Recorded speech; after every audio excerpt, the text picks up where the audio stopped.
Hopefully you've found that the scalyfoot gastropod lives at least 5 hydrothermal vent fields in the Indian Ocean. And I say at least because occasionally it gets found at new ones, so I might not be completely up to date, but it's certainly at least 5 of them.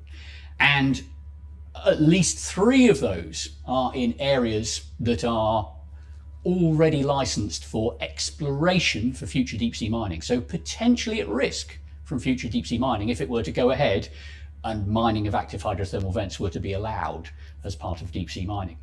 So consequently, the scalyfoot gastropod it was the first hydrothermal vent species to meet the criteria to be listed as critically endangered on the IUCN Red List of species at risk of potential threats of extinction from human activities, and specifically future deep sea mining.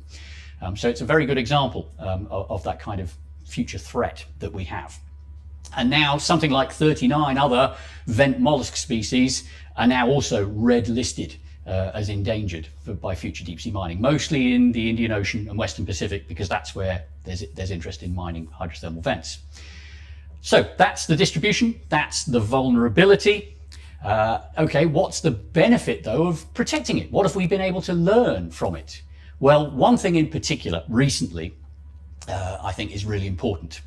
The scalyfoot snail, in producing its metal plates, it produces pyrite nanoparticles, tiny little spheres of pyrite mineral, and it does that biologically at room temperature. Where the snail is living around the vents, it's probably about 20 degrees. So it's able to do that at room temperature. And these small pyrite spheres are of interest to materials scientists because if we could make them, then we can potentially have much better solar panels. Okay, so of interest for us to learn how the snail does this. And a team in Japan have figured this out at last and shown how the snail does it using myoglobin, which is a very common molecule. We have it in our own cells. It's available, just commercially synthesized myoglobin. And they have recreated what the snail is doing in the lab. So previously, the only way to make pyrite nanoparticles was very high temperature with lots of very toxic solvents. It was not industrially viable. Now, by understanding how the scalyfoot snail does it, possibly for the future, we'll be able to see production of pyrite nanoparticles, better solar panels.